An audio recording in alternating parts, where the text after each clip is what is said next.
What's up, everybody? Welcome back to Pens and Tea. My name is Carrie, and if you can believe it, it's the end of 2018 already. I don't know where this year went.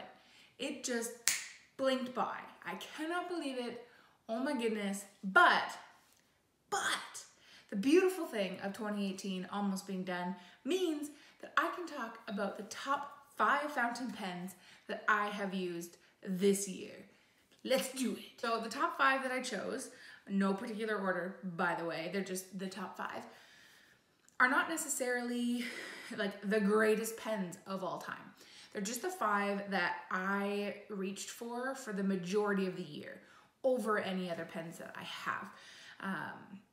Some of which you may have tried, some of which you may have not, some of which might be your favorite, some of them might be your least favorite. You might despise some of these pens, but they're just my top 5 that I tended to reach for.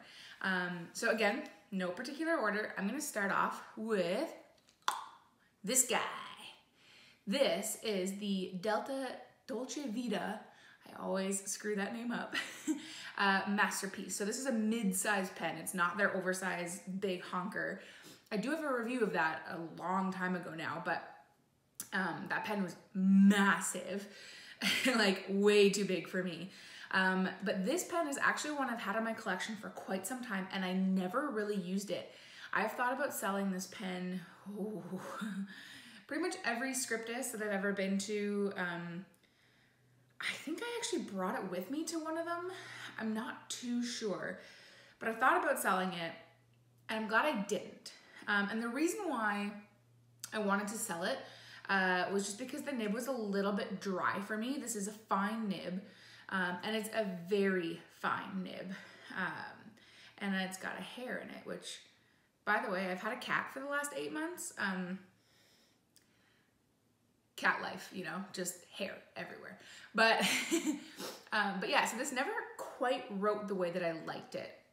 And so I finally decided to spend some time with it, smooth it out a little bit, make it a little bit more of a wetter writer.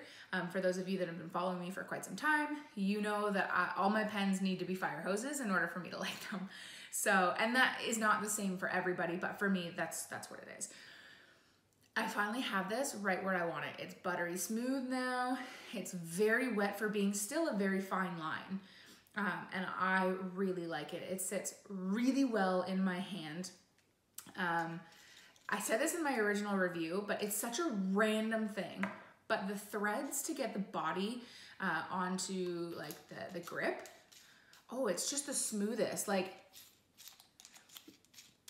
I've never had a pen just, oh, it's just so nice.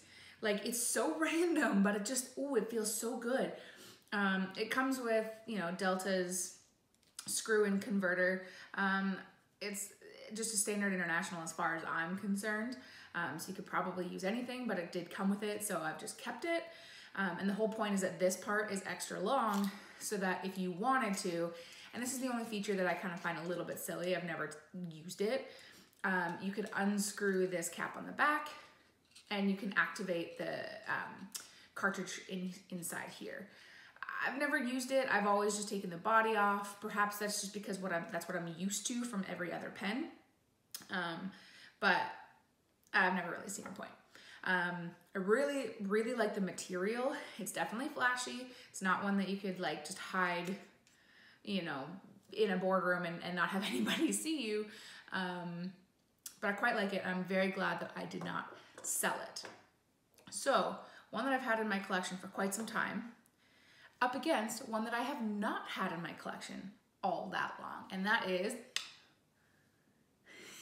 the Estabrook ST.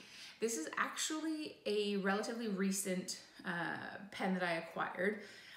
It was sent to me for review, which, ooh, I'm so glad it was. This pen writes phenomenally.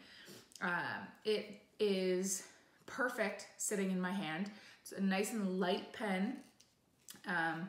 It is standard international, just like the Delta. I do have a full review of this pen. It's actually, I think, the last video that I posted. I know I've been a little slow on posting. Things in my personal life have been changing a lot lately, and that's been kind of getting in the way.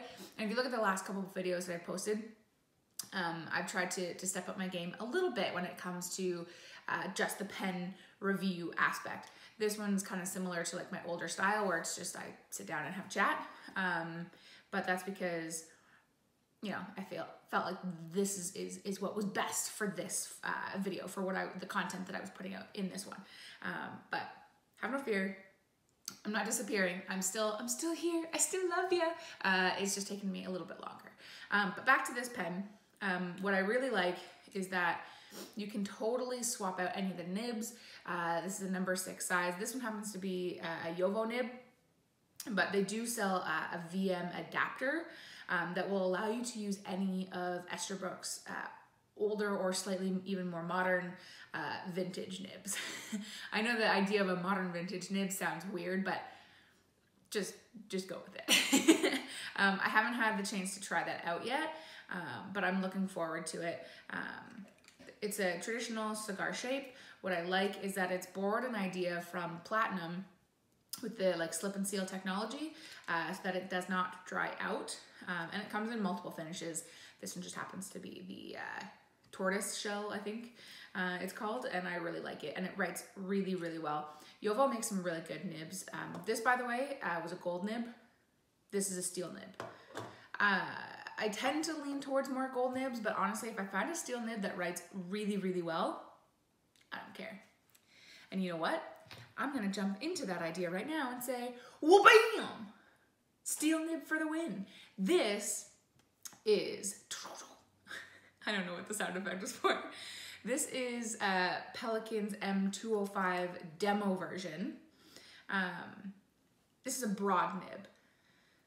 Wow, is it right like butter. It is beautiful. This is a very light pen. It's one of the few complete demonstrator ones that I have. I don't typically like all demonstrator. I kind of like transparent ones where like you can kind of see through, you kind of can't, but this is the few like complete demonstrator where you can see like everything going on inside of this pen. Pelican makes amazing pens, and you know, for, well, relatively cheap when it comes to Pelican. For relatively cheap, this is one of their entry-level pens for the like Souverain range. This is phenomenal. It's a phenomenal writer, so smooth, even a little bit of spring, even though this is like a very like, I don't want to say bottom of the barrel nib even, because it's a phenomenal nib. Honestly, like this, especially right out of the box, wrote way better than this. And this is a gold nib. This is like 3 times the cost of this. And this needed a lot of work. This did not. So it doesn't always mean the gold is best. Gold is best. But I quite like this. This is one of the few pens that doesn't matter to me using it posted or not posted. Again, if you've been watching a lot of my videos, you'll know that I typically don't post my pens, and it fits very well either way. The writing performance of this is stellar. No skips, no hard starts, no nothing. It's pretty much the general phenomenon with all 5 of the pens that I chose, which is perhaps why I keep going for it. But despite the fact that this is a broad nib, this amount of ink will last forever. Forever. So basically I ink this one up and I take it with me on the go and I never worry about it. And it's super neat and I really like it. It's a smaller pen, so if I stack it up against these guys, it's definitely teeny, but size doesn't always matter. Alrighty, and another one. Speaking of the Estabrook ST with that slip and seal technology, we've got the Platinum Century 3776. This has pretty much been my favorite fountain pen ever, that has recently been outdone, and that will be my final 5th pen, by the way. So for those of you who've been watching me for quite some time, you probably know what it is, but those of you who don't, stick around. This one is one of the newer special edition finishes that for the life of me, I cannot remember what it is actually called, so I'm gonna write it here. But this one I ordered from Dan Smith, And the reason I did that is because I got them to send me a coarse nib, which is essentially like triple broad, but I had them grind it into an architect nib. So while it's not a everyday writer, ooh, I don't know if you can see that, the snow is swirling. And because it's finally sunny, it looks so pretty. The architect nib is not one that I would go for every single time because it doesn't fit in like standard writing. But it's one that I have inked up almost all the time because it's my favorite nib to doodle with. You know, if I'm writing notes to people, if I'm writing cards to people, I really, really, really love this architect nib. I've loved the like platinum 3776 body size. I love the way that it feels. I like the weight. The nibs always write really well for me. The finer, like the nibs on the finer side do have a fair amount of heft as far as like tooth to them. They do have quite some toothiness. Not scratchy, but a good amount of tooth. I personally smooth them out on my own pens, but the way that they come out of the box, they do have that. And with that slip and seal technology in the cap, which essentially just means that it completely blocks off the nib and feed, which I don't know if you'll be able to see here, but it completely blocks it off, completely seals it off so that it doesn't dry out, and it could be inked up for years and it will not dry out on you. So one of my faves. And now it's time for my favorite fountain pen. Yeah. I have amassed quite the collection of these this year. The one I'm about to show you is one I've shown you before, and it's actually the very first one that I ever got. It is what drove my obsession with this particular pen. It's very special to me. Also, actually, how I ordered this one from Dan Smith, I also ordered this one from Dan Smith. It was a medium nib that I had him grind down to a medium fine to make it very smooth and very wet. And that is my beloved Aurora Optima fountain pen. Out of all of the 5, this is the more expensive of them. Not that price means quality. That is definitely not the case in all the pens that I have tried. But this is just my pen. Everyone always searches for like their pen, what their go-to pen is, what their perfect pen is. This pen is not perfect, but it is my perfect. It fits perfectly in my hand. The weight is perfect. The nib writes phenomenally to me. I love that it's a piston. I love that there's a little seal at the end so that when you run out of ink, it pushes down the last like teeny little bit of it so that you can use like almost 100% of the ink that's in here. You know, it can post if you wanted to. It cannot post if you wanted to. I freaking love the oraloid material on these. I love the deco bands. I love the grip size, fits perfectly. I love that it has a little vintage stamp on the side. Like there's nothing really that I despise about this pen, especially now that I know you can untwist the nib unit and clean it out easier that way because, ooh, before I learned that, it was a hard one to clean. But I love this pen. I really do. I should do, you know what? No. Not should. Don't say should. Say I will. I will do a short little video, very short little video to show you how many of these I have in my collection now. I've fallen down the rabbit hole, guys. My pen acquisitions have slowed down dramatically with the different amount of pens that I have. In fact, I've sold off a good chunk of them, but I have been purchasing a lot of the Optimas because they're just perfect for me. It is my fountain pen. I used to say that about this, and I still do. This is still my number 2. In fact, it's my number 1.5. What I do prefer about this over the Optima is that this is cartridge converter, which means that I can change out inks much faster, much easier. So that still has the slight edge over the Optima, which is pretty much why I always have one Optima and one Platinum inked up at all times. love them. I could talk for days and days and days about that one. But, so yeah, no particular order, although these two are probably my tops.